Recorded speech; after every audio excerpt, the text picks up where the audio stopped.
ഭക്തി വിറ്റ് ജീവിക്കുന്നവരുടെ കൂട്ടത്തിൽ ദേവസ്വം പെടുമോ അതോ സർക്കാർ പെടുമോ എന്നത് ഏതായാലും കണ്ടറിയേണ്ടതുണ്ട്. പോറ്റിയുടെ തലയിൽ കെട്ടിവെക്കാൻ ദേവസ്വം ബോർഡിനുള്ള തിടുക്കവും ദേവസ്വം ബോർഡിന്റെ തലയിൽ ചാരാൻ പോറ്റിക്കുള്ള വ്യഗ്രതയും തന്നെയാണ് ജനങ്ങളിൽ ഇപ്പോൾ കുറ്റം ആരുടെ ഭാഗത്തു നിന്നാണ് ഈ മോഷണം നടന്നതെന്നതിൽ കൺഫ്യൂഷൻ ഉണ്ടാക്കിയിരിക്കുന്നത്. എന്തായാലും വോട്ട് കണ്ണുവെച്ചുകൊണ്ടുള്ള പിണറായിയുടെ പോക്ക് അത് ഒരൊന്നൊന്നര പോക്കായി പോയി എന്നേ പറയാനാകൂ. കൊല്ലങ്ങളായി നടന്ന കളവുകളല്ലേ ഒരു നിമിഷം കൊണ്ട് പുറം ലോകം അറിഞ്ഞിരിക്കുന്നത്.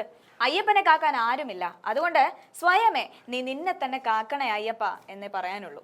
എന്തായാലും വിവാദം കൊണ്ട് തന്റെ തലയിലേക്ക് വരണ്ട എന്ന നിലപാടാണ് പോറ്റിക്ക്. തനിക്ക് തന്നത് ചെമ്പ് പാളിയാണെന്നും ചെമ്പെന്ന് പറഞ്ഞത് ദേവസ്വം ബോർഡാണെന്നും ദേവസ്വത്തിന്റെ രേഖകളിൽ അതുണ്ടെന്നും അതാണ് രേഖപ്പെടുത്തിയിരിക്കുന്നതെന്നും ഉണ്ണികൃഷ്ണൻ പോറ്റി പറയുന്നുണ്ട്.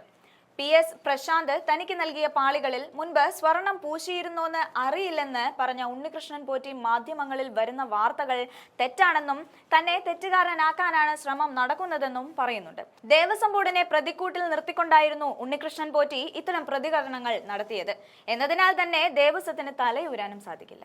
ഇന്നലെ തങ്ങൾക്ക് ലഭിച്ചത് ചെമ്പ് തന്നെയെന്ന് ഉറപ്പിച്ച് സ്വർണം പ്ലേറ്റ് ചെയ്ത് നൽകിയ കമ്പനി ഉൾപ്പെടെ രംഗത്ത് വന്ന സാഹചര്യം ഉണ്ടായിരുന്നു. ശബരിമലയിലെ ഒരു സ്വത്ത് വക നന്നാക്കാൻ എന്ന തരത്തിൽ നൽകുമ്പോൾ ദേവസ്വം ബോർഡ് ഉൾപ്പെടെയുള്ളവർ കാണിച്ച ലാഘവം തന്നെയാണ് ഇത്രയേറെ സംശയങ്ങൾക്ക് വഴിവെക്കുന്നത്. ഒരു പുല്ല് പറിച്ചുകൊണ്ട് പോകുന്നത് പോലെ കോടതിയുടെ പോലും അറിവില്ലാതെയുള്ള മിനുക്കൽ പ്രക്രിയ കോടികളുടെ അഴിമതികളുടെ അടയാളം തന്നെയാണ്.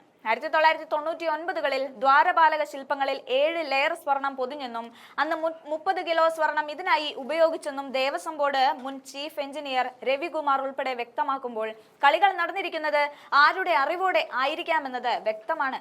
എന്തായാലും ദേവസ്വം ബോർഡ് അറിയാതെ പ്ലേറ്റിംഗ് ദ്വാരപാലക ശില്പങ്ങൾ അങ്ങ് ഒറ്റയ്ക്ക് എടുത്തുകൊണ്ട് പോകാനും സാധിക്കില്ല. ഒന്നുകിൽ പോറ്റിയുടെ അറിവോടെയുള്ള നാടകം, അതല്ലെങ്കിൽ പോറ്റിയെ മണ്ടനായി ചിത്രീകരിച്ചുകൊണ്ടുള്ള സർക്കാരിന്റെയും ദേവസ്വത്തിന്റെയും കളികളാണ് ഇതെന്നത് പകൽ പോലെ വ്യക്തം.